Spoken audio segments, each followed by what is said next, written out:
Okay, everyone, thank you so much for coming out on this beautiful evening. I know you've got a lot of other things you could probably be doing on a night like this one. And thank you, too, to my fellow panelists, especially Howard Markel and David Rosner. I'm sure have an amazing story to tell, right? It's a he fell asleep as a backpack. Right, all right. Grand entrance. Okay. Like the pandemic influenza. Right. So welcome, please. Yes. All right. All right. So let me also thank the man who made all this possible, Roger Hertog, for providing the money to fund the Hertog Global Strategy Initiative. This is a research program. It's one in which we bring students from all across the country to come together for a summer of collaborative historical research on one of the most important problems in world politics, that is understanding the history and future of pandemic threats in global public health. Last year we looked at nuclear terrorism. Next year it'll be climate change and international security. And so the idea is that instead of creating a permanent program or even a department, we're trying to see if it's possible to build, custom-made, a research team to take on these kinds of problems, to work across disciplines, to bring together undergraduates, PhD students, and bring together some of the leading historians and practitioners on these important problems. So I'm going to also thank the Communications Department of the Mailman School of Public Health, the Center for the History and Ethics of Public Health, also at the Mailman School, and I want to thank again all of you for coming. So I want to introduce Steve Morse, who's going to be moderating the panel tonight. One of his many qualities is that he's incredibly modest. And some people have good reason to be modest, but not Steve. Steve comes to us as one of the leading figures in the field. And in fact, when I tried to bring together people in the history and future of global public health, all I had to do was mention Steve's name. And I found time and again people would come out and do anything, it seems, for Steve. So I'm not going to regale you with his many accomplishments. You could read that in the program. You could also read more about the panelists tonight, and so Steve is not going to spend a lot of time introducing them. Let me instead just turn things over to him so he can get us started. Thank you. Thank you very much, and thank you all for coming. It's really a pleasure. After that introduction, all I have to say is I feel in very distinguished company, and I promise you a very interesting panel tonight. We have, in order, I guess, Howard Markel, actually, at the end, who's done a tremendous amount of work on 1918 influenza and cholera and many other things. He's director of the Center for the History of Medicine at the University of Michigan and professor of several subjects. Next to him, David Rosner, our colleague at Columbia, who's co-director of the Center for the History and Ethics of Public Health and professor at the Mailman School of Public Health, as well as in the Department of History. George Korch, Dr. Korch is Principal Deputy Assistant Secretary for Preparedness and Response. That's quite a mouthful, but we call it ASPR. The Assistant Secretary for Preparedness and Response at the U.S. Department of Health and Human Services, and does this job after a distinguished career as commander at USAMRIID, the U.S. Army Medical Research Institute of Infectious Diseases, and other places. Next, Dr. Randall Packard, who's professor of the history of medicine at the Johns Hopkins University, and William Welch, professor of the history of medicine in the Institute of the History of Medicine. So there are very few such places, and probably most of them are represented here. Next, Kavita Shivaramakrishnan, who recently came to us from Harvard, is assistant professor in the Department of Socio-Medical Sciences at the Mailman School of Public Health, and we're delighted to welcome her here tonight. And not least, although he will speak last, Eros Manila, who will talk about the uses and possibly the misuses and limitations of history. So what each of the speakers will do, and we were very lucky also to have Helen Epstein in the audience as a discussant. Until I booted her. Yeah. So what I'll ask each of the panelists, please, to summarize in about 5 minutes very, very briefly, your thoughts about what history can teach us about the next pandemic, the role of historians in informing our understanding of pandemics and how we view them. David Rosner. Are we going to have me first or Howard? No, you first, please. Oh, no. Yeah. Okay. Okay. We've been going, for those of you who are not in on the joke, we have been speaking nonstop for the last 6 hours, and so it is, you know, for those of you who haven't been here, I apologize, but this is, Howard and I have, you know, lost it. So, I don't think I ever had it. well, let me just start out by, you know, thanking Steve and Matt for organizing all of this. This is an extraordinary set of events that are going on throughout the summer. So this is, hopefully we can add a little bit to the discussion of what can history teach us about both the pandemics of the future as well as the pandemics of the past. I, this morning, started out a discussion by quoting a eminent figure in economics, former president of Harvard, who we began the morning by discussing a memo he wrote, in which he talked about, in this memo, how we can start dumping our industrial wastes in foreign countries. I started out in this way by looking at this memo, because my perception of the future of epidemics is that while we're focused on what we think we know, there may be events that are kind of looming in the future that we are not prepared for. I particularly am really involved in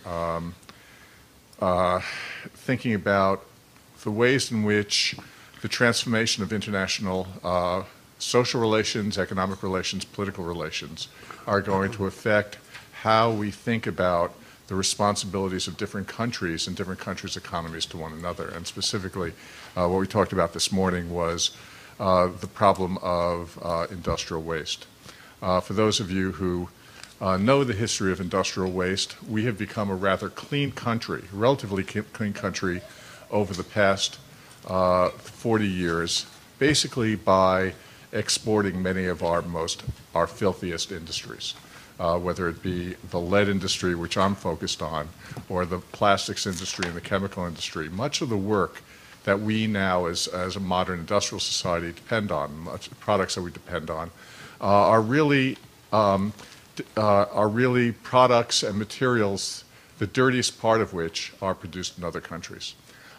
So my little addition to this morning's talk was to say that when we think about pandemics and when we think about future crises in public health, what we have to realize is that there are going to be new kinds of problems that we have never even conceived of as part of the global pandemic or global epidemic that are going to come to haunt us. Specifically, I was talking about and thinking about, you know, the exportation of lead production, which is still the basis for our Prius cars and our computers and many of the products we use every day, the dirtiest part of which is being done now in Peru and Chile and destroying lives and destroying communities in those areas. Whether we think about big pharma in Africa and exporting our research to countries that have no ability to define how they treat their patients, that will be another area. But that when we think about pandemics, we have to think beyond both national borders, but we also have to think beyond infectious disease. I'm going to stop there because that's all I wanted to really add into the discussion this morning, is that we think we know what we're talking about when we talk about pandemics, but I think the definition of what is a pandemic will change pretty dramatically as both social, political, and economic relationships shift over the coming years. So I'm going to stop there. Is that 5 minutes worth? Is that all right? Thank you, David. Okay. Thank you very much. Next out, Dr. Howard Markel.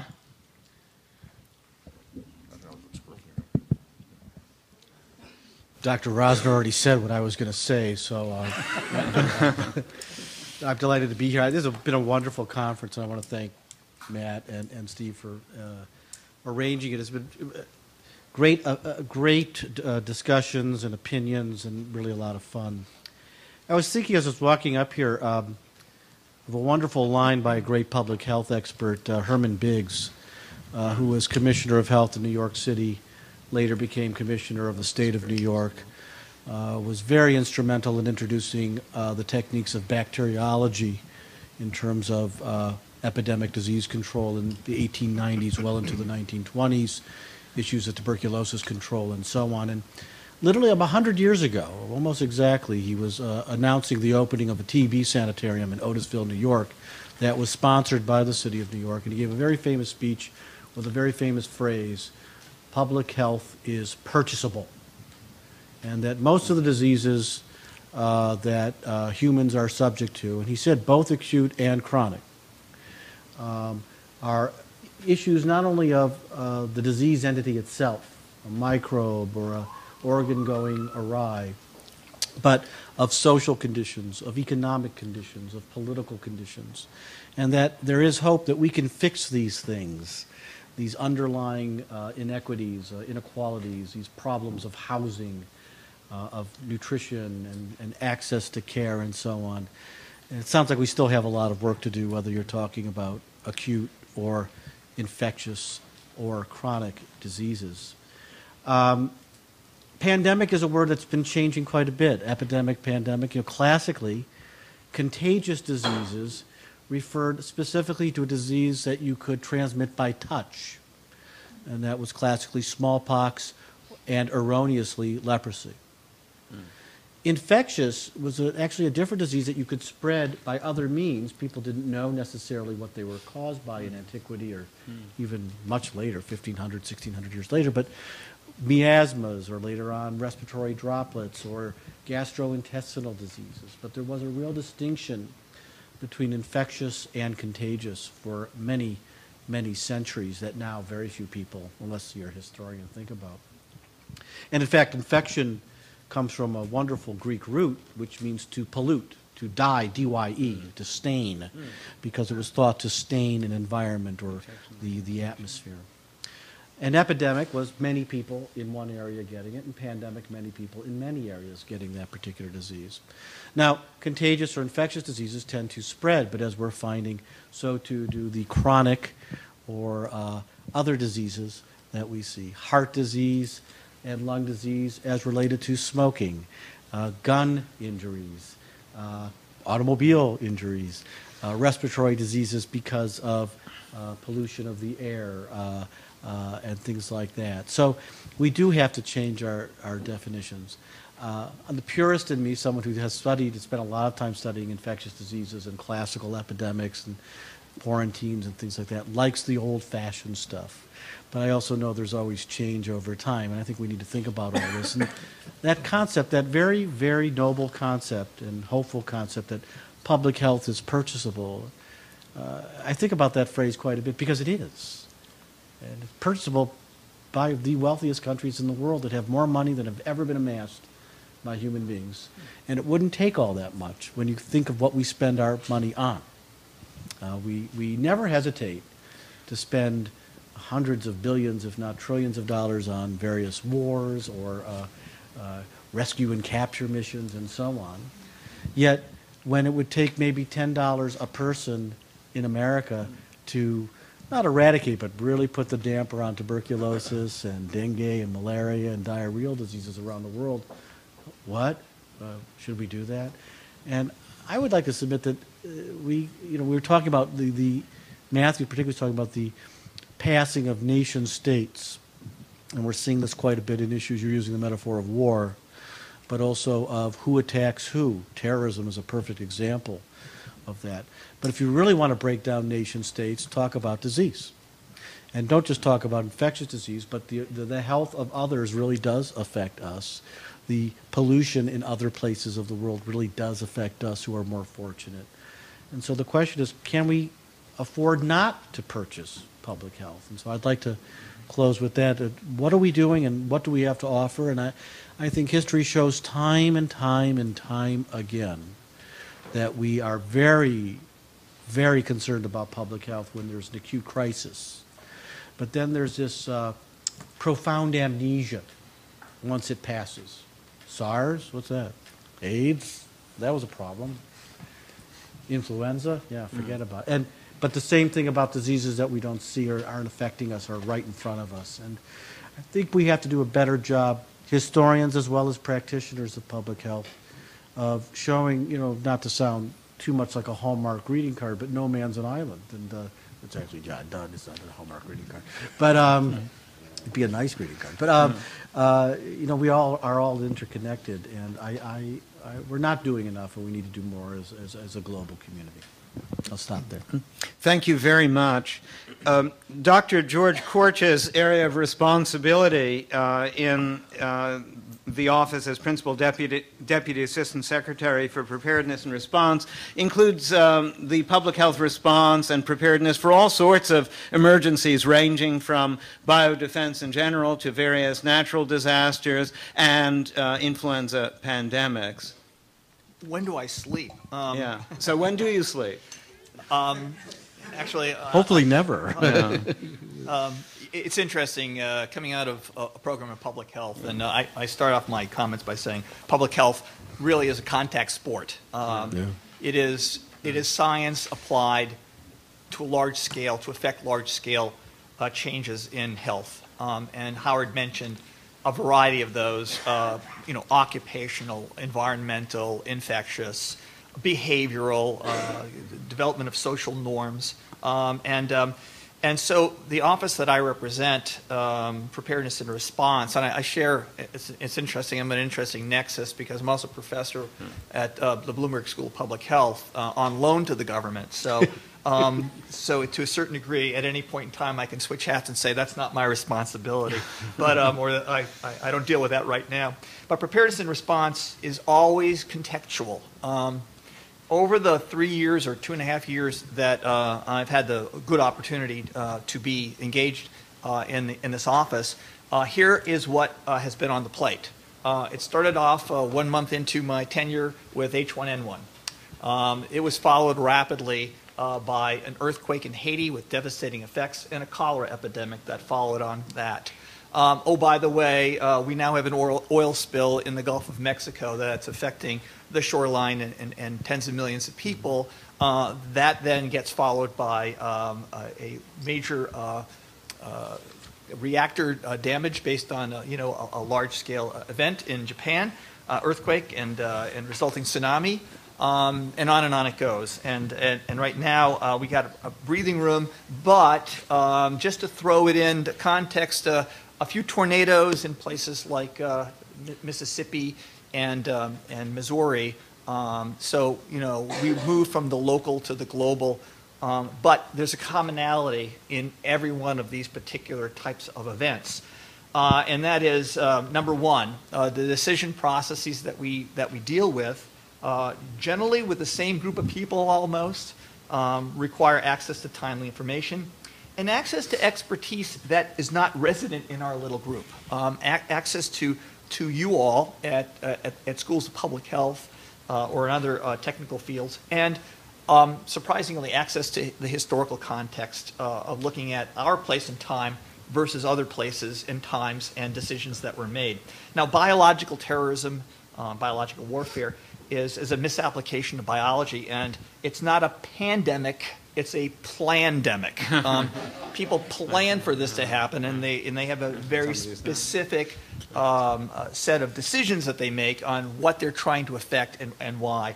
And we've watched an evolution of biological warfare from really, as Howard said, a city-state or a nation-state capability to more and more the likelihood or possibility that it is not the large-scale event of intercontinental ballistic missiles coming crashing down from a former adversary, but a cheap way to make a splash and achieve an end, which for a terrorist is, their job description is their name. It's to create terror.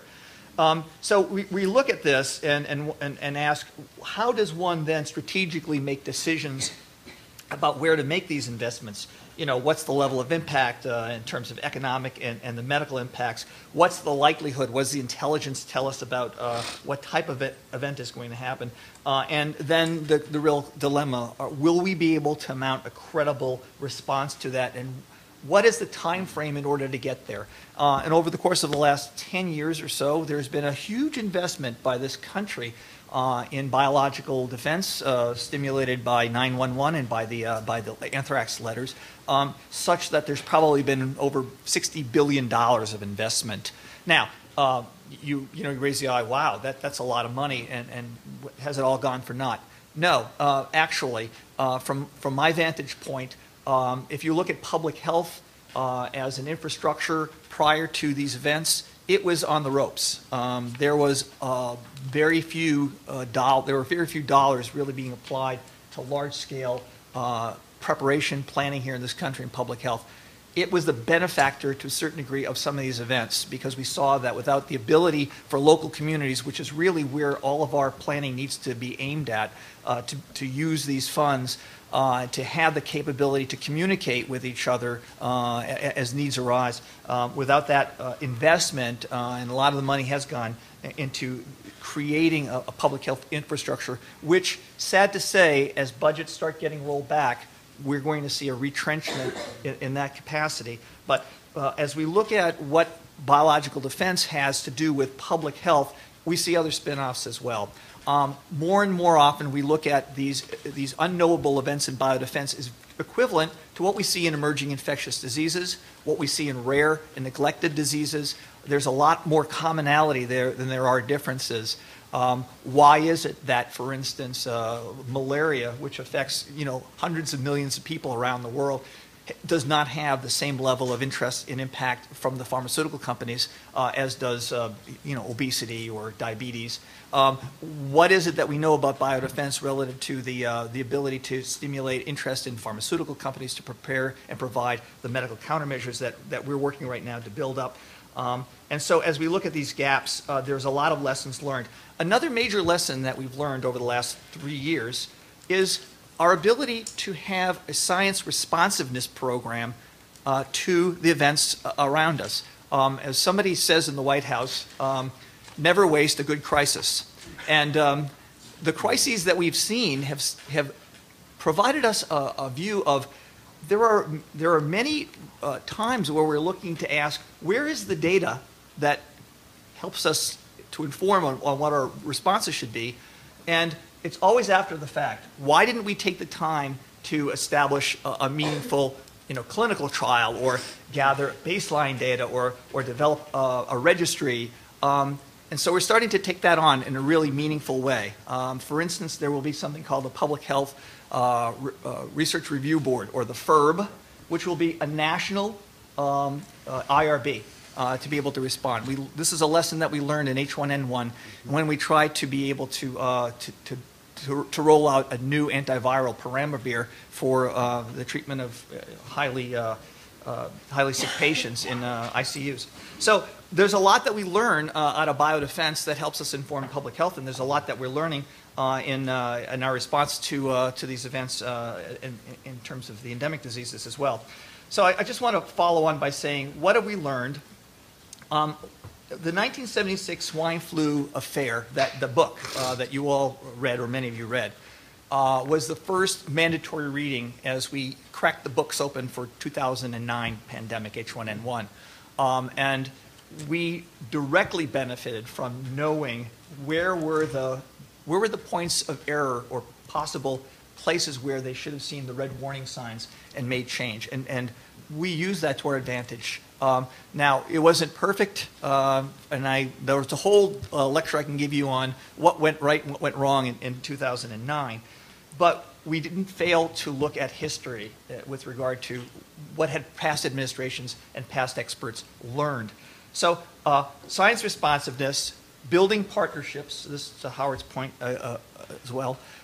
We have a national health security strategy now that's been published. I urge you to look at it if you're not familiar with it, NHSS. The ability to create resilience across communities. The real mandate to rely on everyday procedures and systems, because that's the system that you're going to turn to when it comes to an emergency response. And then other things like looking at platform technologies that have multi-uses as opposed to single uses.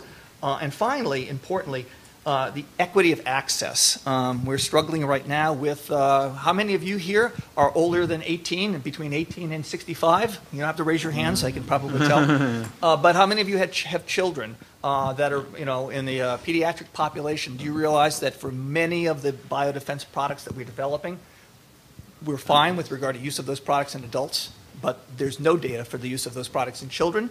And think of the inequity of what happens when we really need to use those, and you, as the parent, gets to receive the vaccine or the drug, but your child can't. So those are some of the things that we struggle with as we look at, what can we learn from the past and apply to the future. Thank you very much, George. It's striking, that the first book you cracked open was a book of history. So, hopefully there is a lot to be learned from history. And our next panelist, Professor Randall Packard, has written histories of pandemics of malaria and is at work on one on dengue. So the writing of a history of pandemics obviously is an art. Well, maybe it's an art. So the topic here is, what can history teach us about the next pandemic? So one is, there will be a next pandemic. Yeah. Two, little we are currently doing will prevent that from happening. Now think about it, right? We are developing surveillance systems which are supposedly allowing us to identify pandemics as they begin, and so that we can hopefully stop their progression and stop their spread. But these surveillance systems look at very proximate causes of pandemics, and do not necessarily look upstream far enough to see far enough in advance when those pandemics will occur. So we look at the conditions of slums building up in cities like New Delhi as breeding spots for disease, but we don't look downstream to say, well, how did those slums actually come to be? And to why did those people move into the cities, and what forced them into the cities, and how did that have to do with the failures of agriculture, and how did those failures of agriculture have to do with neoliberal economic policies? So where do we look when we're looking for those indicators? More profoundly, the failure to take seriously the social determinants of health has left us vulnerable to pandemics. If we are not going to do something more profoundly about transforming economies, for transforming the ways in which populations live on the planet, then we are always going to be sitting here waiting for the next pandemic to come. And we may be able to predict it earlier in terms of how fast it's going to move, but we're not going to be able to prevent it from happening. So what can we as historians do in that situation? Well, what I think we can do, and what I try to do, is to try to illuminate what those contexts are, and to illuminate what those chains of causation are in ways that allow us to see the larger issues. That doesn't necessarily mean anyone's going to do anything about it. We talked this morning or this afternoon a lot about waiting for the call from the Pentagon or from the CDC to bring this historian aboard to help us. I don't expect to get any phone calls. My prescriptions are not particularly are not well particularly received, because in some ways they're seen as beyond the scope of public health. But I think, on the other hand, there's a danger for historians to write for policymakers, to think about what kind of prescriptions that we can put forward for policymakers, because the policymakers work within paradigms and with parameters that allow for the doable, but don't necessarily allow for what needs to be done. And if we write in ways that actually targets those and creates awareness of those types of solutions, we encourage them to continue doing those kinds of solutions without actually looking at the larger and broader questions that are at play here, and the larger forces that are at play.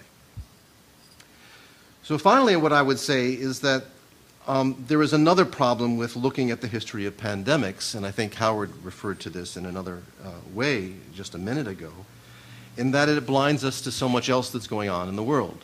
Pandemics have sucked up a lot of energy, popular imagination, and resources. I was in Atlanta this past week visiting my grandchild, my new grandchild, and I had occasion to drive by the CDC.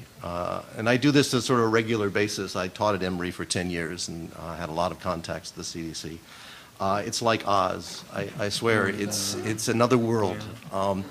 And when you think this was all built on bioterrorism and concerns about pandemics, and not about concerns about poverty, malnutrition, and a whole range of chronic illnesses that are affecting the world's population, and with the exception of AIDS, are probably having a much higher impact on the burden, the overall burden of disease, and which get very little attention. So while I applaud the organizers for, raising the issue of pandemics, I urge you all to think beyond pandemics and to think about those other diseases, those other problems that are not getting attention and which are plaguing masses of populations around the world. Thank you very much. I'm delighted to welcome next Dr. Kavita Sivaramakrishnan, who's recently come to our school, the Mailman School of Public Health. So in many ways, this is a welcome to Columbia as well as a welcome, obviously, to the panel. Thank you, Stephen. That's very generous of you.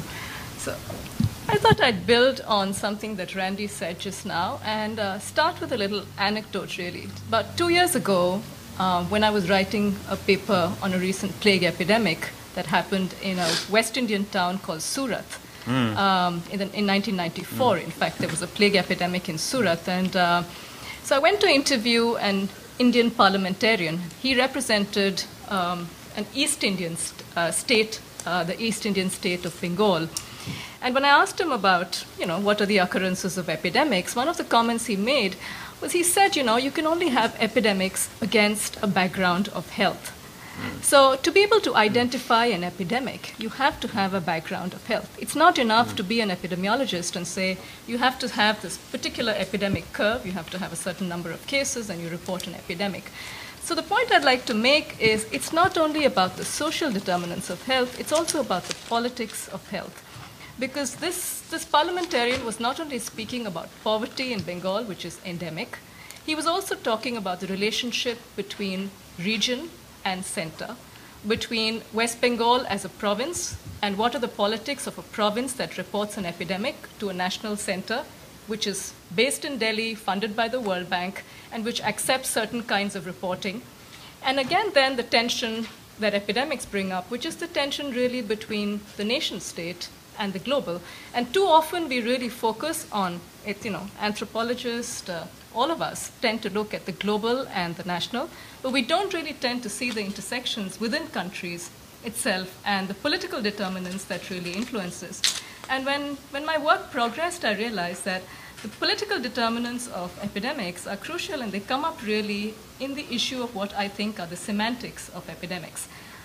During the 1994 epidemic, the big question really was, is it the plague or not? And it not only poised the international community with, the scientific community within India itself, but there was constantly this tension really of proving and summoning enough scientific evidence to be able to prove that it was the plague or not. And somewhere there, I think people really lost touch with the real question, because it was not only about proving the science of whether it was the plague or not, but you really needed to ask why a country like India does report an epidemic or not. Why do countries report or don't report epidemics? Why do state governments not report them? And it's not only about trade and economic losses, which is what most of the press reported at that point of time, that India was having a huge number of trade losses. It didn't want to report the epidemic. And the 1990s, as all of you know, were the times when both Latin America and countries like India were starting to liberalize. So you were opening up your economies, and you wanted to be global. And the last thing you wanted was the utter sort of international and social embarrassment of having a medieval epidemic arrive when you wanted to only be seen as being global. So it's partly about the trade and economic losses, but it's also about the pressures which I think were reflected in the Indian press at this point of time about the Orientalism, literally, of the ways in which epidemics are being reported. And so many of the, these are reports which were there. If you looked at Time magazine reports at that point of time, where do epidemics occur? And how are epidemics reported across contexts? So you would see the Indian national press reporting about the little province of Gujarat where the epidemic occurred as being sort of an undeveloped and a sort of fringe that didn't really belong to the nation at all. So there was a sort of lack of ownership within the country of a fringe that was medieval and didn't belong, especially when you wanted to go ahead. And there's also India itself poised with the sort of reporting that was happening across the world.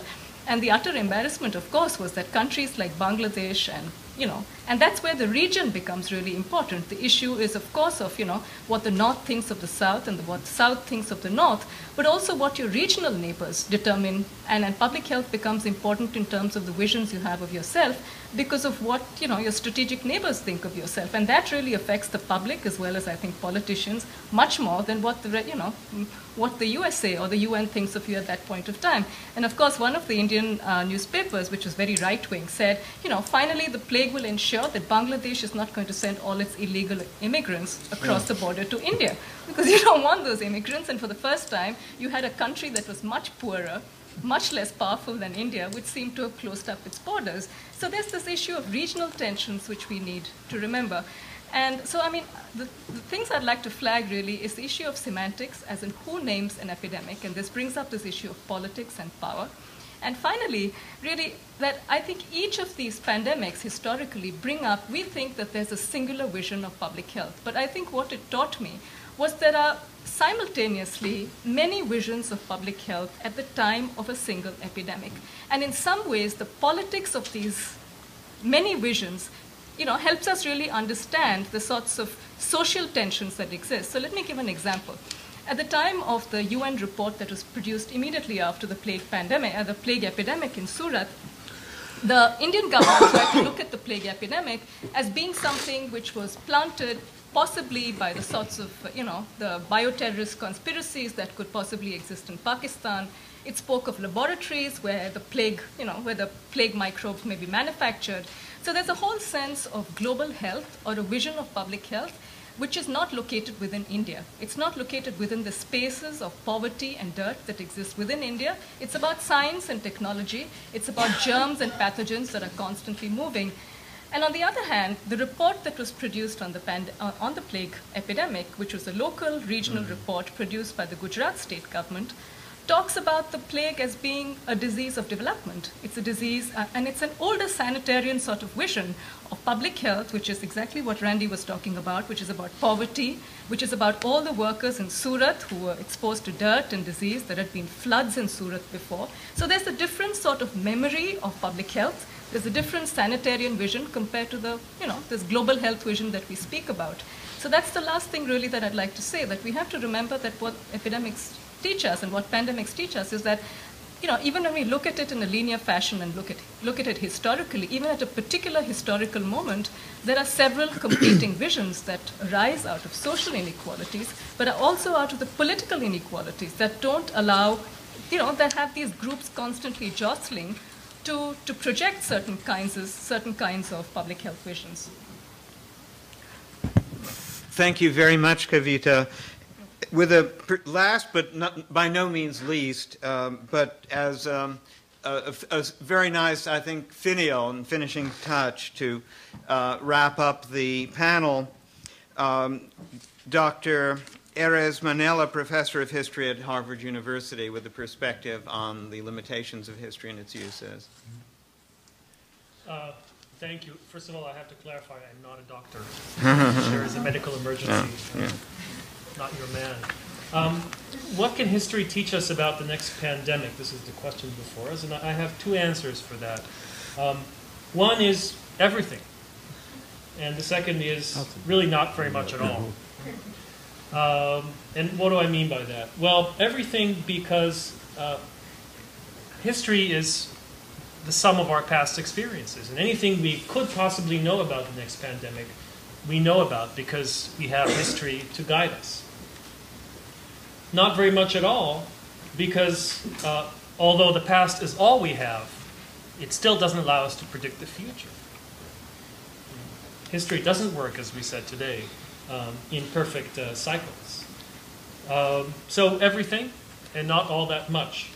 It's not going to tell us, it may tell us that we're going to have a next pandemic. It's not going to tell us what that next pandemic is going to be, although it might give us a range of possibilities. It's not going to tell us when that next pandemic is going to arrive, although it might allow us to venture an educated guess. It's not really going to tell us what we can do either to prevent the next pandemic from coming or to control it when it arrives, although it may well give us a range of possible options that we can contemplate. So how do we navigate in between the everything and the not all that much? How do we use history in a way that gets from history what can be gotten, but doesn't expect history to give us what it can't give us? And that was, I think, an important theme of our discussion earlier today. And there are several points that were raised as important. Let me just mention perhaps one or two.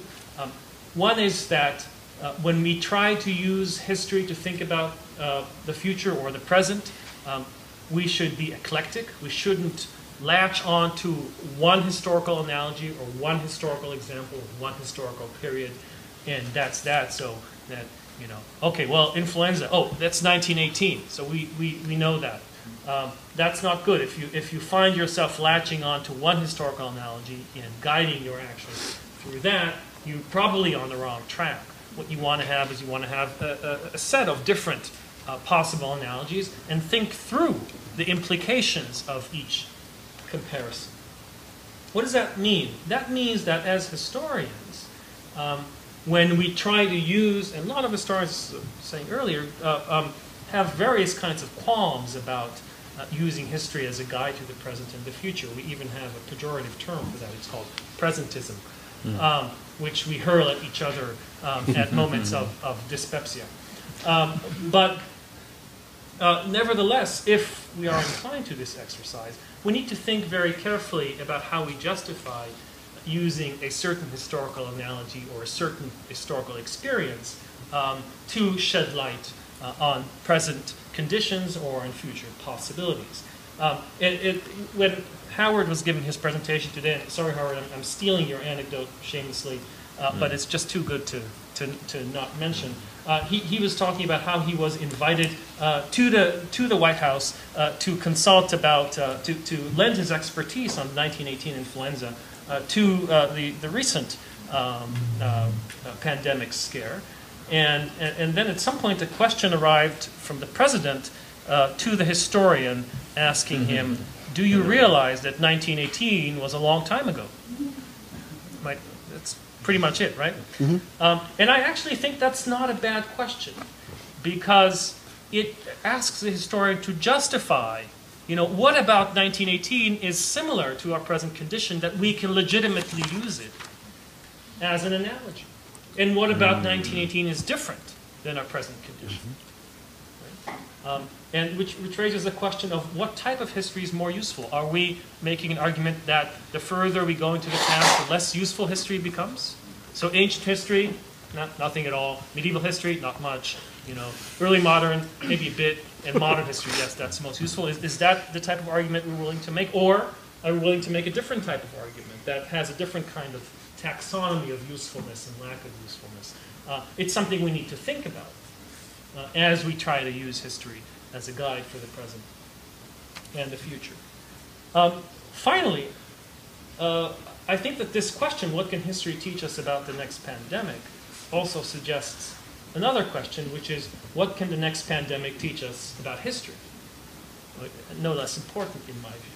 And there are all sorts of possible answers to this. The most important one in my view is that it teaches us, in as much as we know that the next pandemic is going to be in one way or another of global significance. It may not be of global scope, but it'll be of global significance. In fact, the definition of the word pandemic demands it. What we know is that history, our thinking about history, needs to be global. It needs to be transnational. And that might seem to many of you as a trivial statement, but those of us who are historians here know that historians have for a long time been trained to work in national or regional boxes. And I think if there's anything that the next pandemic teaches us about history, is that we need to escape those confines in our thinking about the past. Thank you very much, Eros. And please join me in thanking all the panelists for those. fascinating opening remarks. Now, the main purpose of a panel discussion, of course, is to have discussion. So there's a microphone there available for asking questions. And the panelists are also free to ask each other. Thank you so much. Very stimulating. I want to draw from the very rich literature of political military strategy and how that applies or doesn't apply to what you're talking about. In that field for the past 50 years, when one looks at military organizations, one has been taught to take a holistic view as to how they perform in war. That is, we take into consideration issues of class, social inequity, the ability and effectiveness of these kind of organizations to actually fight. Now, when you look at this situation, I'm curious what history can teach us about the quality of the national health systems of these societies when they have to confront a sudden crisis like this. Kavita was talking about social inequity and class problems in India. And I'm just wondering what and I think of the Munich analogy, which is applied to military strategy and political military strategy in our thinking about how, let's say, the Vietnam War was waged. And we know the fallacies of it. How does a 1918 model apply in similar ways? You know, what is the effectiveness of a national health system when you compare it, when you think of it as a way to fight a disease system, and what do we learn from history about that? Well, first let me complete Eros's repeating of my anecdote. The answer to the President was, yes, Mr. President, I know. But it is a good question. There are similarities and, of course, vast differences of how American society lived and died and ate and did all sorts of things in 1918 compared to the present. And, of course, we pointed those issues out very carefully in our studies and in our recommendations. Travel was very different. There was railroad, and there were some cars, but not a lot. There were daily shopping excursions for groceries because you did not have refrigeration in the same, you had ice boxes, but not refrigeration the same way. It was a cash economy, so it was a day-to-day economy. There were stay-at-home mothers and fathers who worked outside the home primarily. Schools were very different. And in terms of the whole social fabric of the country, it was quite a different place. And yet, what was intriguing about looking at 1918, and it was only, as I was saying earlier today, one arrow in a quiver of many arrows of trying to understand what to do for a present-day pandemic. By the way, in terms of prediction, we were all predicting something called H5N1 from Asia. That was what we were all worried about, and it was H1N1 coming from North America. So very different planning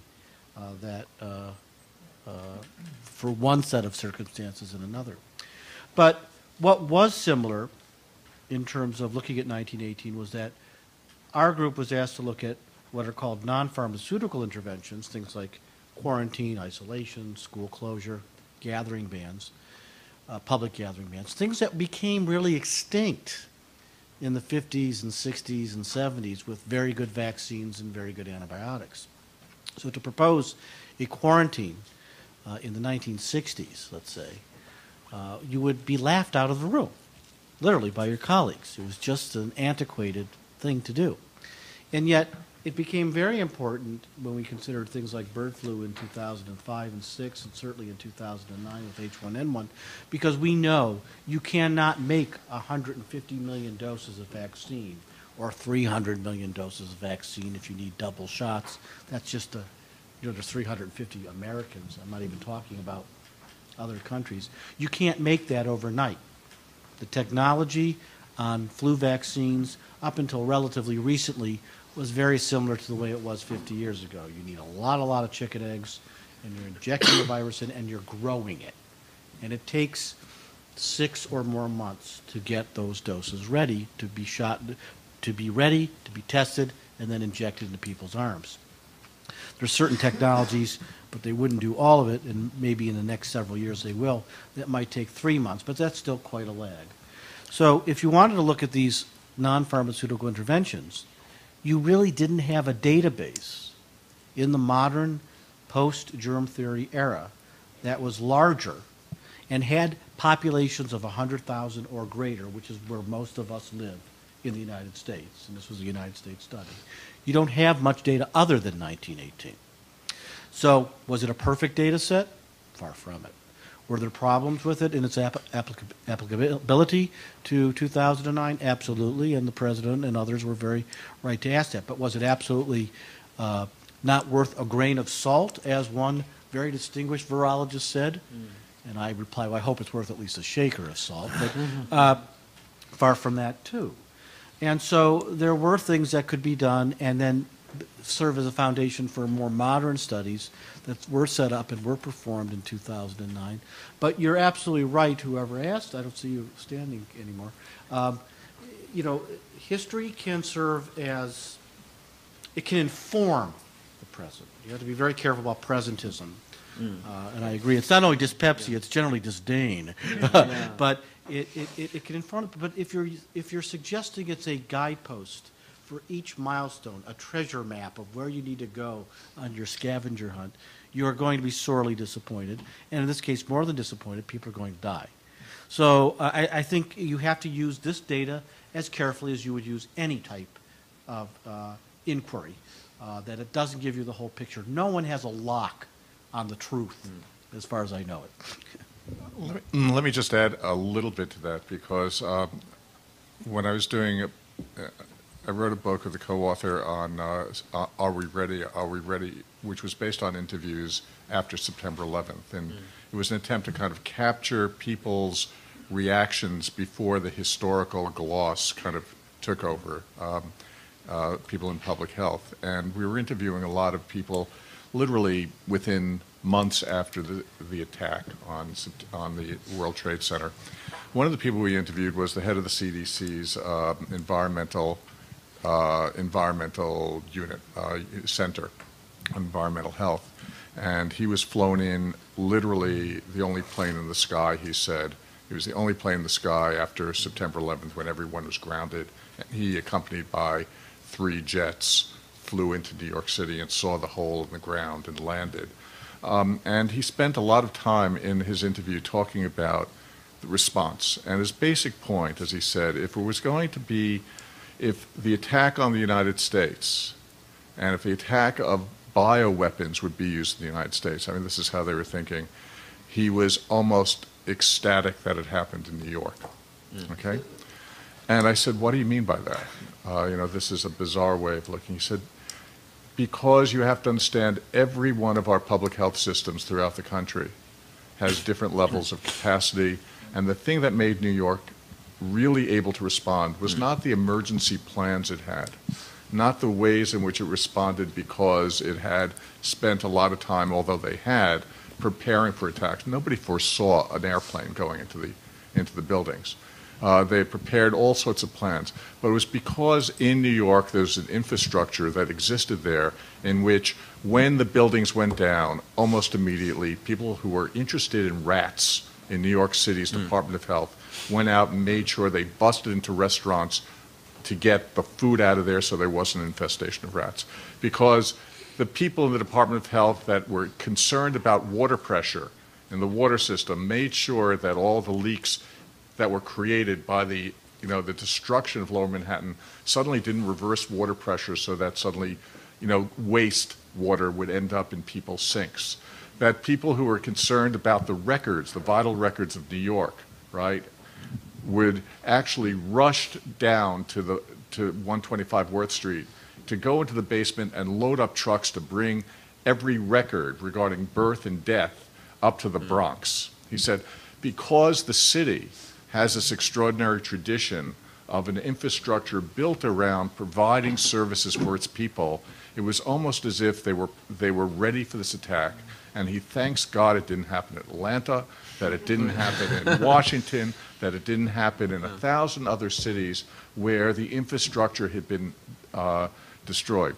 The reason I bring this is, one, because of your allusion to the military question. But the point he was making is that it was almost because he was arguing that it was because of this long history of social democracy. I mean, that was like he literally used that word, in which city services were given in New York, that we were able to respond, not because of any special plan. So I think that history is really capable of looking. One of the things about the pandemic in 1918 was that, and the studies that Howard did and all, some other people did of different localities, is how different the responses were based upon both local conditions, local ideologies, local beliefs about who was responsible for disease, where it came from, the local prejudices of people, all of which are factors that are not planned out in any kind of central meeting. It's based upon a deep historical knowledge of culture of America. What is American values about who is responsible for disease? What should people be doing? These are all questions that are rooted regionally, nationally, and also internationally, that really historians can provide an extraordinary, panoply of, insights into, if not answers for. That question about responsibility for disease, it's interesting. That's come up several times in tonight's discussion. So you mentioned that, Kavita, also. And the contrast there. Nobody wants to own a disease, but, A question somewhat on that topic from a historical perspective, but also it may be most applicable to Professor Manila. As the author of the Wilsonian Moment, in 1918, with Wilson doing a lot for public health and trying to move the ball forward in terms of public responsibility over public health, only a few years later to suffer ostensibly from the flu at the Paris conference and have some of his goals at the Paris conference rolled back because of his inability to participate. Are there other examples where the threshold between administration and leadership of global or public health issues, where that threshold is crossed and the disease affects the ability to govern or affects the ability to manage? What thinking is there about the ability for these diseases to threaten the ability to manage them itself? Yeah, well, that's a really interesting question about which I think more research could be done. Hint to those of you who are thinking about your summer research projects. Specifically about Wilson, there's a general, political historians don't usually like to think about the impact of health of individuals on political outcomes, but in fact, oftentimes there is an impact. And in this case, it's not clear. The evidence is I think, is not clear cut in terms of whether Wilson had the flu or not. He had a history, on the other hand, of hypertension and strokes, minor strokes, and some people who've written about this think that he had minor strokes in the course of the spring of 1919. That impaired his ability to negotiate at the Paris Peace Conference, the Versailles Treaty. What we do know for sure is that he had a major stroke in early October of 1919 that basically destroyed any chance of getting Senate ratification, of getting successful negotiations for Senate ratification of the Versailles Treaty. And in fact, the person whom I consider the most knowledgeable Wilson biographer alive, John Milton Cooper, wrote a book a few years ago that basically says that had Wilson not gotten that stroke, not suffered that stroke in October of 1919, there's a very high likelihood that the Versailles Treaty would have been ratified, that the United States would have entered the League of Nations. Beyond there, how that would have changed the future beyond that, it's anybody's guess. But I think there is a pretty good case to make that the health of that individual changed history at that juncture in 1919. I've got another one that is sort of a strange one, and I'm not sure if the analogy holds. And I was thinking about presidents and leaders, and there's a reverse one.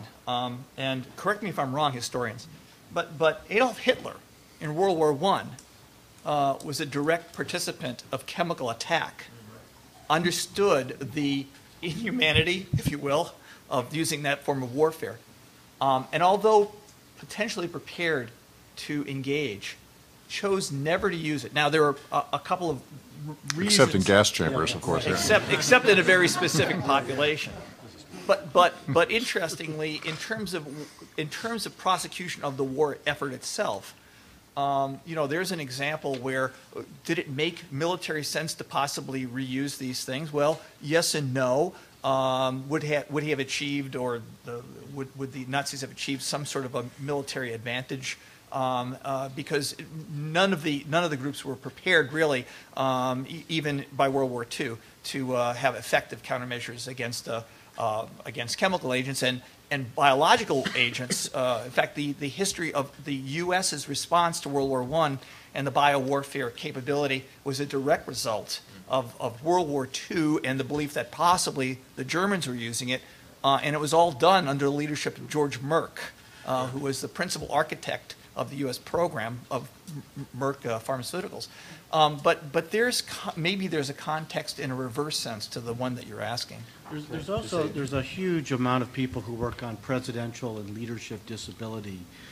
Most prominent is Larry Altman, former chief medical correspondent for the Times, who is working now on a book at the Wilson Center in Washington on not only presidential disability but candidate disability, and he really pioneered the notion of getting the health records of both presidents and potential leaders, which I think is invasive but a very good thing. Franklin Roosevelt comes to mind, of course, not only with his polio and how that changed and altered his leadership skills, but he had terrible malignant hypertension, and the treatment for that was phenobarbital, which is a barbiturate that really knocks you out. And so we have good, not only photographic evidence of how he looked at Yalta and how he negotiated or failed to negotiate Yalta and the result of the Iron Curtain thereafter, but also wonderful medical records of how much he was being dosed and the problems he was having. John F. Kennedy comes to mind, too, for his myriad of health problems. Nixon actually didn't get hauled into court because he had phlebitis, so his almost death-defying case of phlebitis prolonged his agony with Watergate. So Washington and smallpox. Yeah. So there's lots of stuff. A lot of that history, by the way, is bad retrospective diagnostic history, which is even worse than presentism. But with some of the more modern cases, we have good medical records of. And I wish political historians would cover it more, because we are all humans. What I love about the history of medicine and history of disease is that it's really the one thing that binds us all. Rich, poor, black, white, African American, whatever. We're all going to get sick and die. And so these commonalities I find fascinating when you're studying the human condition. The question was about the impact of pandemics, I thought. And really the place where this has been brought up the most is in Africa, where it's argued for years that there's this hollowing out effect because it's bureaucrats, educators, business leaders who are the ones who are most at risk. The interesting thing is that I haven't seen any study that's actually sort of followed up on that and said, did it really happen? And it's maybe someone else knows of studies that have done that, but it certainly was argued, and then others have shown, well, that's making an argument that it wasn't really hitting the poor, and in fact we know that it was much more hitting the poor, and it was much more hitting at women. And so there was a question about where that particular argument was coming from and why it was being constructed and how it was being used. But as I said, I haven't seen anything that's actually gone on and traced whether that had any effect at all. Professor Conway? Sorry, but it just a couple of things quickly. I mean, marching forward through time, and this is kind of bad, it would be considered bad research because it's purely speculative. But there are many who speculate in trying to understand why Thabo Mbeki denied the link between HIV/AIDS. It may be some thought that he might be HIV positive, and that's purely speculation. I mean, who knows? But I mean, the perception in some ways politically, I think, was important, if only in discrediting him, perhaps. But another example is something that comes out of Jane Meyer's book, The Dark Side, where she relates an episode not long after 9/11 when apparently one of the biohazard detectors in the White House gave a false reading that seemed to indicate that Cheney might have gotten a fatal dose of anthrax. And she, anyway, argues that that was one of a series of things that may have kind of sent him off kilter and may explain some of the poor decisions that came out of the White House in those months. So this is, these are just kind of the kinds of things people speculate about. But obviously, it's going to take time for historians to do more serious research. But that question of like how disease can kind of, destabilize or make us, understand differently how power is exercised is something that's worth pursuing, I think. I have a question about the different levels of historical analysis that might be useful in not predicting but anticipating the course of a pandemic. And the example I'm thinking of is cholera. So you have an evolutionary history of cholera in human civilization. Some of the evidence is spotty, but it's there in archaeology, and you can kind of see how cholera evolves with urbanized human populations versus rural populations in terms of water supply and such. And I'm wondering how one might sort of compare or use that sort of information with very recent microbiological history of cholera and the very rapid evolution of any bacterial infection. How do you weigh the anthropological and historical evidence against more recent trends and against the very rapid evolution of a bacteria? That's your favorite disease, Yes, Howard. you said that many times. Yes, you did. You kept telling us it was your favorite disease. So. I knew I shouldn't have said that. How much has cholera really evolved since we've become familiar with it? Well, yeah, I mean, cholera is the great 19th century disease in terms of there were 6 great pandemics. We're still in the midst of the 7th, I believe, now. But most of them were in the 19th century. And what they teach us best is an issue that still concerns us, but it's been much sped up, is the issue as humans travel, as transportation goes farther and farther afield from origins, ports of origins to other places, so do the germs that reside within those people. Now, in the shipping industry, particularly with human migration, from the early 1800s well into the late 1800s, you saw as ships became faster, going from 30 days to about 7 days to cross the Atlantic, and from about 2 months to about 20 days to cross the Pacific during that time frame, and a lot of social disruption because of poverty and social unrest and fleeing from one place to another.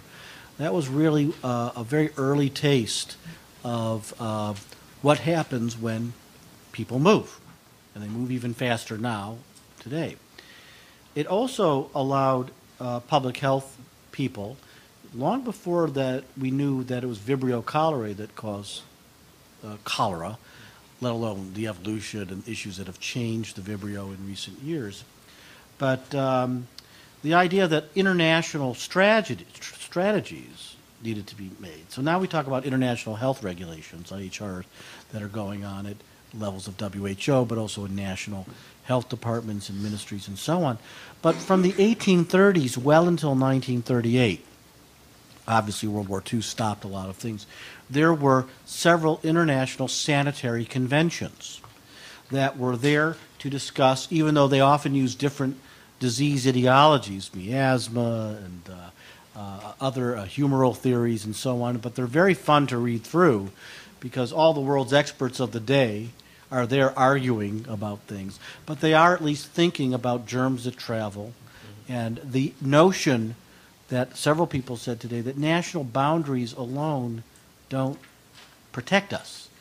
You know, there used to be a time we thought, well, the Atlantic is very wide, the Pacific is wider, that's going to protect the United States from things, but the notion that we are really a very tiny planet really begins far earlier than the late 20th century. So that's one area. In terms of evolutionary biology, I have a colleague at Michigan who works a lot on Vibrio and the various evolutionary changes, and also the better tracking we have in identifying the different forms of Vibrio, which is also similar to the different forms of E. coli, and the genetic uses of how we can make those identifications has changed markedly. And so there I don't think history is of great use, but it is fascinating when you notice change over time of morphology just looking through a microscope and looking at anything that looks like a comma bacillus, that's not necessarily, all comma bacillus are not the same. So that's a real change over time that I think we need to rely on the new science for. But now using molecular methods also, we're trying in a sense to reconstruct the evolutionary history of many of these organisms and their family trees, if you will, their phylogenetic relatedness, which is a different sort of history, but I think is another use of history. And we do see the repetition of history with many of these food and waterborne diseases. So the E. coli 0157H7, which caused hemolytic uremic syndrome, Jack-in-the-Box incident, and all these other foodborne infections in hamburgers, and then later, once we learned to cook hamburgers well, in uncooked or unwashed vegetables and so on. Now we see an outbreak with a different but very similar kind of infection, a different E. coli in Germany, which has caused a lot of consternation there. And those of you who were here last week for Dr. Hamburg's talk will recognize there's an awful lot of similarity in this history, in a sense repeating itself, even though the organisms may have evolved, the pathogens may have evolved in different ways. We see great similarities, and it reminds us about the globalization of the world, the sort of transnational world we live in today. Socially, by the way, where cholera is really instructive is issues of scapegoating, and what we were talking about earlier is concealment. Because it is a traveling germ and really was associated with port traffic, many countries during these 19th century pandemics were very hesitant to admit they had a problem. And once the problem was discovered, it was already too late. And these are issues that plague us, no pun intended, over and over and over again. The hesitancy to be transparent and have full disclosure. And the irony of all this, I think, is globalization may actually save us, because as the global world includes all countries involved in various businesses, countries can't afford to be excluded from the global business community. And what SARS taught us, and the business community said directly to China, if you continue to conceal things, we won't do business with you. And so I find that as fascinating and ironic that was very helpful in the flu, both for bird flu and subsequent issues. China has acted in a much more forthright manner. So that's something we can learn as well. I think Howard Marcus talked about the cost of public health. Yeah, if you look at the history of the public health, it's basically lost all control over the cost of the therapeutics needed to treat any pandemic that occurs. So I'd like to ask is kind of a two-part question. One, how has the loss of the pricing control of therapeutics affected the ability of public health to fight pandemics? And also, are we getting to the point where public health is being reduced to a merely alarmist organization without any real power to fight pandemics? Well, the first question is, I think we are a society that puts way too much emphasis on magic bullets. We're fascinated, particularly by one pill you could take one time and cure all things instantly with no side effects or problems. And our society has been really socialized to believe that and want that and seek that out. And then there's other economic and business reasons why companies that produce these magic bullets would want large purchases of them. And so if you look at the expenditures for the last couple of flu issues, many billions for vaccines and Tamiflu, but much less money for traditional public health mechanisms, surveillance mechanisms, or even beefing up local and state and federal agencies where you have doctors and public health experts pounding the pavement, so to speak. I think that's a mistake. I think the approach to an epidemic and or a pandemic is a multi-lane expressway, and you need all those lanes open and running. And so I would prefer a more equal distribution in those traffic lanes. In response to your second one, I'd like to hear some of the other panelists as well, is that I don't think public health is an alarmist Chicken Little kind of a thing. I think the people. I didn't mean that was chicken. No, yeah. I meant more that it was like it would be the organization that tells the world that there's a pandemic here. We worry about panicking people, and how many times can we do that? And I think we need to be honest and forthright. We cannot predict the future. We are going to use various models and much advanced information as we can get. But given all the things that Professor Packard was saying, is that we still can't really predict things until they kind of happen. We do much better job than we did 100 years ago. But, you know, being informed concern is very different from informed panic. And so we have fire departments and ambulances and police departments that are at the ready all the time, right in this neighborhood. And we pay for that. And they sometimes go out on false alarms. But we never have that. Why do we have a police force? Why do we have a fire department? We want that because we know that there's going to be some false alarms for every real alarm. And I think we have to do a much better job of explaining to the public health departments of the country, from the local to the national as well as the international level, they're going to overcall. And I think we'd prefer to have them overcall than undercall. And that doesn't mean it's a failure. That means we're very vigilant. Anybody else? Thank you. Yeah. Let's take the next question. Thank you. Hi. Thanks again for coming, everyone. My question is about sort of the logistics of historical research, I suppose. If scientists and historians are to collaborate on the modern problems of public health, it's going to be important, of course, that they be able to talk to each other and understand each other's language. Within the scientific community, the gold standard for an experiment, of course, is for it to be done several times, hundreds, even thousands of times, and for the results to always be the same. Within history, of course, we've discussed the fact that it's not circular. You don't have numerous trials for everything. My particular interest is in disease eradication, which we've managed once, arguably twice, with smallpox and rinderpest. And I'm wondering what you think historians can do to buck up the gravity of their statements, given what the scientific community will expect in terms of a robust argument. You don't think we're very robust. I'm hurt. I'm, as a matter of fact, an IR major, not a scientist. I thought I'd play devil's advocate.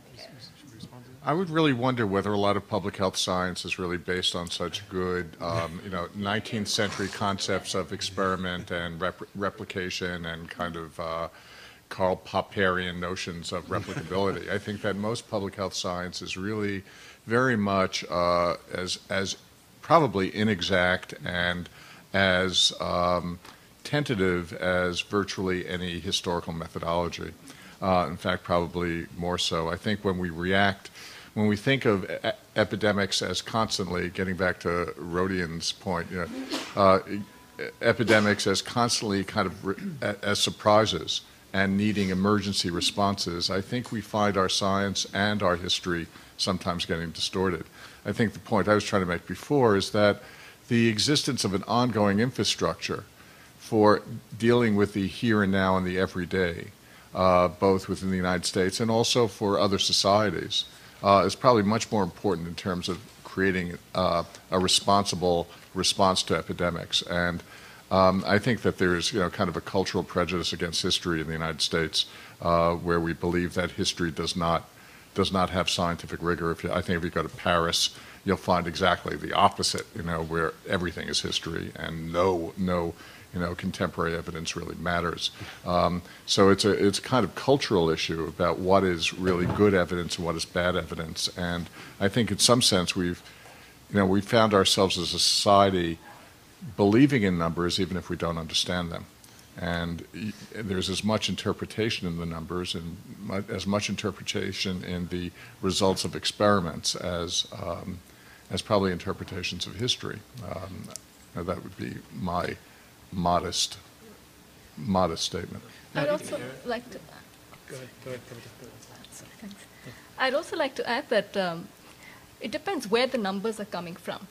So if you look at the whole controversy about, the HIV/AIDS figures in South Asia and the way in which the UNAIDS responded to it, so a lot of countries contest where the data comes from. So public health data and science is also about its space or location.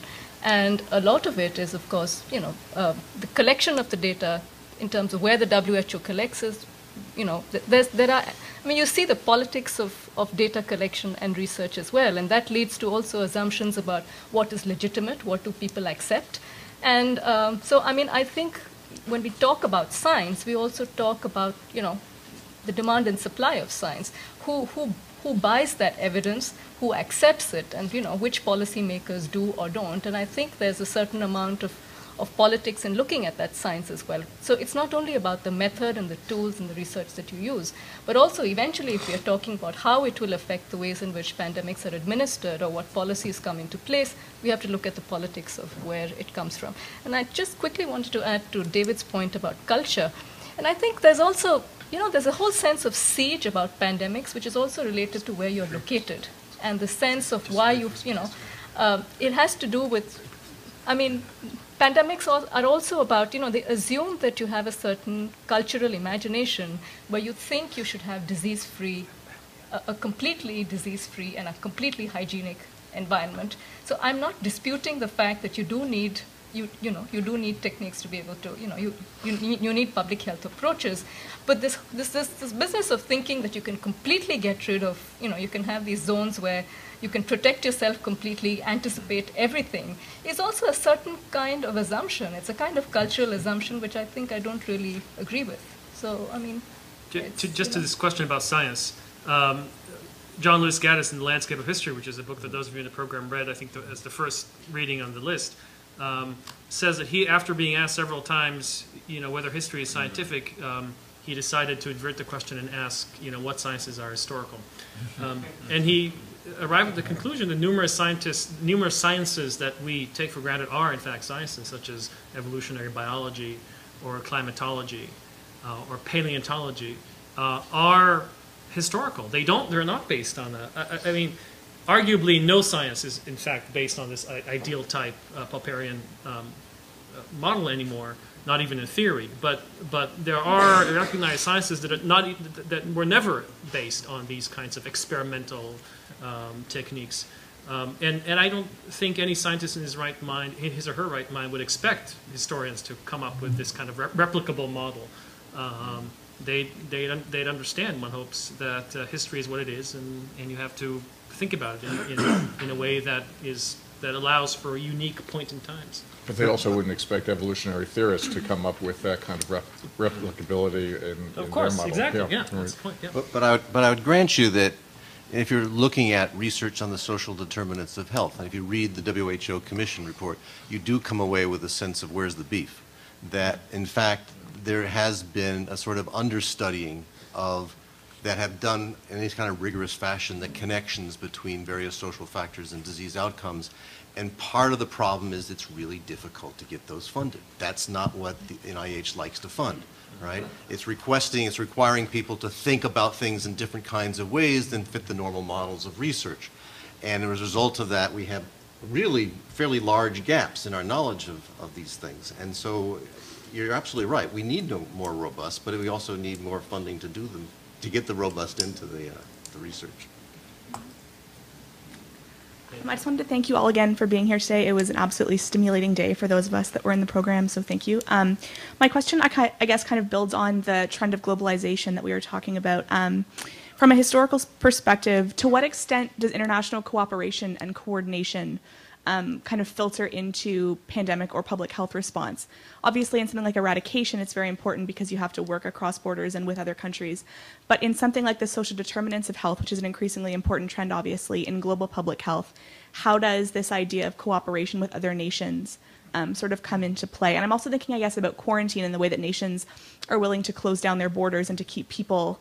There's a transfer of information, obviously, but people and goods are supposedly not supposed to cross borders. If you've got infection X in country Y, you don't want it coming into country Z. So anything that you could shed light on in that respect would be much appreciated. So in terms of international cooperation, I think even when we look at the dissonance between the international health regulations and many of the epidemic diseases acts that exist in many countries, there's immediately a disconnect. Because in South Asia, for instance, you have countries that have a colonial epidemic diseases act, which names certain kinds of diseases as a priority. You don't, for instance, name SARS and other things which are, symptomatic rather than, named as epidemic diseases. They aren't even highlighted as being sort of the sorts of diseases that need to be reported. And the international health regulations, of course, have been reformed recently. So you do have issues, you have conditions or symptomatic conditions like SARS that can be reported. But there's a disjunct in terms of the international health regulations, national level laws that comes up to mind immediately. And I'm not really sure how you can have the WHO enforce these changes within the member states themselves. And as far as the social determinants of health is concerned, I think there was a recent article by an academic at York who actually, she looked at the definitions of social determinants of health, the way they've been defined within countries and across countries. And there's Emmanuel Burns. Yeah, and there's almost no consensus on that. And, you have a chronic disease conference coming up in September in 2011 in New York, in fact. And everyone, all the pre-conference meetings are suggesting a social determinants of health approach. There's a Jakarta call for action, which says social determinants of health. No one really knows what the other person means. So it's a whole lot of blind men and an elephant in a way, but they're talking about the same thing. But international quarantine policy over the last several hundred years is sillier than a Marx Brother movie. I mean, it really is. And it's filled with inconsistencies and contradictions, and it becomes a real political hot potato in our modern era. Just because there's a long history of this Marx Brother behavior doesn't make it any less Marx Brother-like today. And so when you, for example, during SARS, when WHO did order a travel advisory, it wasn't a quarantine, it was just advising people, that cost the city of Toronto millions and millions of dollars in travel, conventions, et cetera, et cetera. When they threatened to do that more recently, the State Department was involved in terms when avian flu was raging. They were concerned. Indonesia threatened. We're likely to be the first place where avian flu breaks out in humans, human-to-human subjects, and you're going to need us to give you viral samples so that you can develop vaccine. So if you quarantine or prevent us from traveling back and forth, we're going to do that to you. There was arguments between France and the United States over such travel advisory issues and so on. So when I have sat in dialogues of this, we've all just raised our hands in the air that could you really do anything? And it also brings up another issue that may not, it's known to everybody at this table, and I'm sure many people in the room, but let's just reiterate. WHO, World Health Organization, sounds very powerful and very large, and it's quite the opposite. And it does not have the resources, the power, or the legal mandate to shut down countries, or, they can advise you, and that has a big impact, but it's not the same as what we could do in New York City today if something broke out. So that needs to be articulated too. I think if the history teaches us anything, and it can continue to teach us, is that there is a lot of contradiction and a lot of fear of retaliation.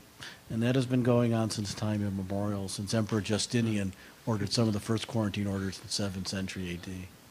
The constancy of human nature. It'll be interesting to see how the revised international health regulations play out. One last question. Thank you, everyone. And I really appreciate how you all spoke about the social determinants of health.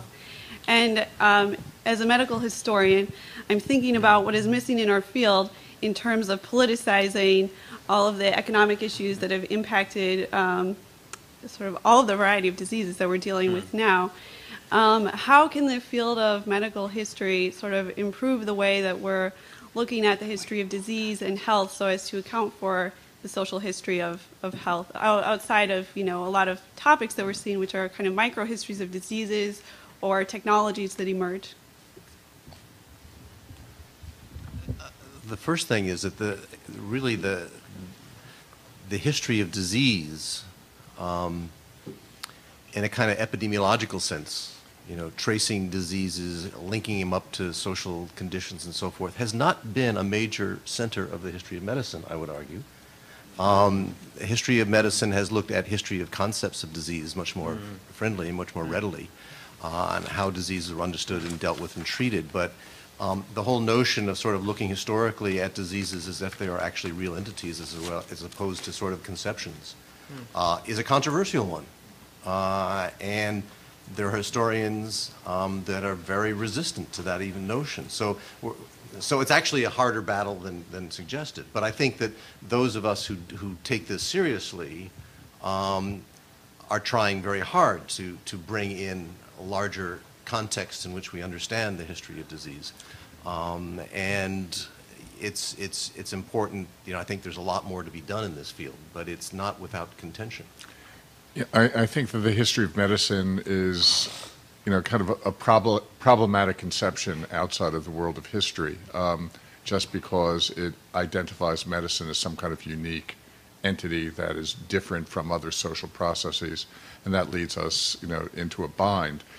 In the course I teach here at Columbia, I start out with something that probably escapes everybody, and by the end of the semester, people are chanting it, which is, that we build the worlds that kill us.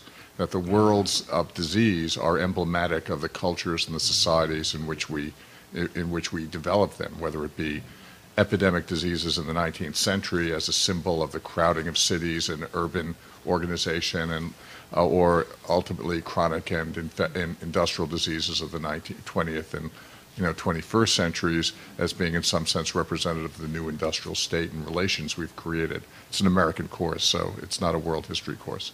But the point, I think what escapes students at the beginning suddenly becomes a real organizing principle by the end, and by the end they understand. I walk into the prep for the final and kids are chanting in unison, "We build the worlds that kill us," and I think they got the point of.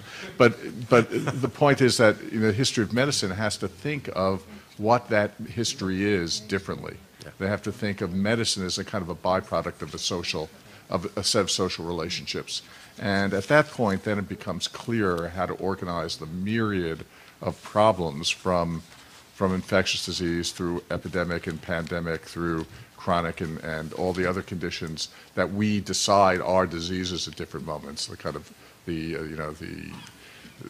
angst of human living, the existential meaning of life, and that that's our responsibility, I think, of educators when we think of the future of the history of medicine as a field, to in some sense break down that boundary between it and the other forms of history that are kind of now dominant in perhaps history departments, but not in the worlds of history of medicine departments. Okay, one reason maybe for this medical exceptionalism, if you will, is that the roots of the field of history of medicine was often medical doctors who were writing their own professional history, internalist history, and so it was often a history of great, generally men, because it goes back, it was more male-dominated, and great cures or great triumphs and great diseases. And I think I agree entirely with what David was saying, and I think it goes to what I was saying earlier, that if you are studying the history of disease, and I would count that a lot of historians are at work studying history of disease and thinking about it as entities, not just as social constructs. In fact, if you think disease is only socially constructed, I suggest you think about that the next time you're in bed with one, and you'll find that they're quite real.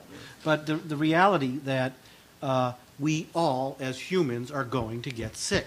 We are all, the common bind of us is that we're all going to share certain diseases. A certain number of people here are going to get cancer. A certain other number of people are going to get heart disease. We know this, and others are going to get infectious diseases. And so I use it really as a prism to study humanity.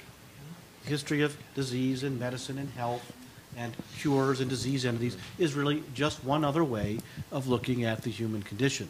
If you look at it in a more narrow way, then I think that prism starts to distort rather than clarify, and so we have to be careful about it. But in terms of the question that somebody asked, how can you young medical historians do it? Keep reading, keep writing, keep exploring, and keep explaining all of the things that you're going to be finding out, and eventually somebody's going to listen. Hopefully. So, last question. Thank you. Thank you. Thank you, Professor Morse. And I'm sorry, I probably am asking questions that were dealt with all day today. But it occurs to me that we're not, in this country, a society without crisis planning or contingency planning. My question ultimately is going to go to, is it Dr. Korch? Yes. Fine. Good. the CDC has endless prognostications. I've heard about ring vaccination with elaborate charts. There are, as Professor Packard pointed out, the orthogonal prognostications in the late 80s about the African leadership and how they were not only spreading AIDS because they married late, but also they were indeed perhaps going to leave certain countries without leadership. I mean, it goes on and on and on. Now, obviously, contingency planning is a military matter and always has been. And I'm wondering if you could talk a little bit about Usamarid, because I know that the military was investigated, for instance, the clades, the various clades of AIDS were done by the military. I wondered if you could discuss some of that and how it would affect not only the government, but also some aspects of public health planning. Well, first of all, I have to dissuade you of your notion that at the CDC there's a rich repertoire of contingency plans and concepts of operations that they can instantly reach and pull off the shelf and flip through in a protocol fashion. And as a matter of fact, one of the very interesting lessons that we're experiencing as we take, and I'll use the biodefense pathogens right now, yeah, and look at them agent by agent by agent and ask, how prepared are we really? What are the measures that you'd use? What metrics convince you that, in fact, we're prepared, knowing that we never truly will ever be prepared? And from my 22 years of military history or military experience, there's a famous adage that says, no, we design all these operational plans and war plans, and the adage is, no plan survives first contact with the enemy. So, you know, we love to think that we're planning, that we've looked ahead. Now, to that extent, as we looked at, and as the White House, and earlier today, we talked about H5N1 and the exuberance with which the former administration looked at investment for protection against a theoretical, semi-theoretical threat with H5N1. Yes, there were human cases. Yes, they were always associated with some direct involvement with an environmental or zoonotic contact. But the fear factor of, should it come to our shores, we certainly need to be prepared. So historically, at this point, you see the development of a national strategy for pandemic flu. You see a national implementation plan. There are hundreds of pages of who does what to whom at what point in a very well scripted dialogue of where we will stand. Howard mentioned earlier today that a demonstration of a chart. You know, we had these things called pandemic severity indices. If you're at 1, it meant the following. If you were at 5, it meant the following. And I came into the game during the H1N1 at a period of time where I had not had any investment in the development of those plans. So it was kind of fortuitous. And I looked at the plans, and I challenge anybody to, when you go back and look at these, so you'll see these columns of events that you follow according to this. And the way I interpret it was column 1, which is the least concerning, was do almost nothing. The furthest column, which was pandemic severity 5, you know, it was do everything, and the column in the middle was you decide. And so, you know, it was a way of trying to grapple with when we see a truly life-altering 50% mortality event, which was the prediction based on the human cases that we saw. How are we going to deal with that? We've never had a disease in this country where there's 50% mortality. So, you know, right off the bat, this would truly have been calamitous, and we would have all responded in ways that are tremendously unpredictable. I think, you know, to do it in a theoretical model as the way they did it, you know, they tried their best. Now, why was it important? Well, what was important was it prepared us for H1N1.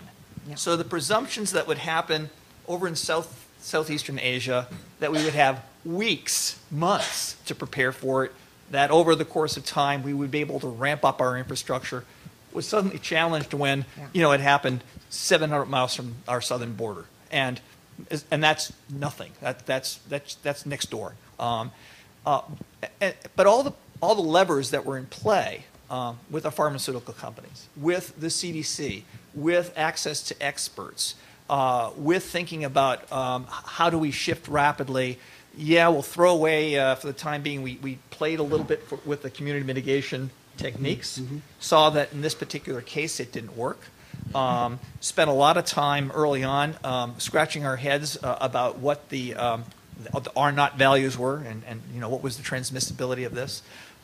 Wondered why we hadn't spent the years that we had at our disposal to really develop a robust surveillance system to ask what are the denominators. When I asked, well, how many people in New York City have been infected, not how many have been sick, how many have been infected, there was no way of doing that. So all of these lessons learned, I think we were slightly better prepared because of a notional preparation for something which would have been truly monumental. Didn't fit the bill necessarily, but it worked. Now, I wish I could say that that's the case for every one of the other problems that we see. We're working along those lines. But, I really am a strong believer in it's not necessarily the plan, but it's the planning. It's the people the contacts that you make and the ability then to reach out because you've got a network, a system of people that have thought through and therefore are better prepared to respond more flexibly when the event actually happens. So ultimately, too, people is history is largely about people in context, and that may be, highly relevant to these questions. I think the bottom line is that pandemics are by definition rare events, and that history is one of the few tools we have available to try to extrapolate from these rare events what might happen in the future. I think, as our panelists have pointed out, it can be a very useful tool, but obviously has to be used wisely and well and critically. Next week, in this very same place at 6 o'clock, Dr. Robert Webster, one of the world's authorities on the ecology of influenza, will be giving the lecture on Thursday night, and I hope that you'll all be able to attend and enjoy that. I want to thank all of you, and we'd like to thank all of you for coming and for your interest. And please join me in thanking our distinguished panelists for those wonderful contributions.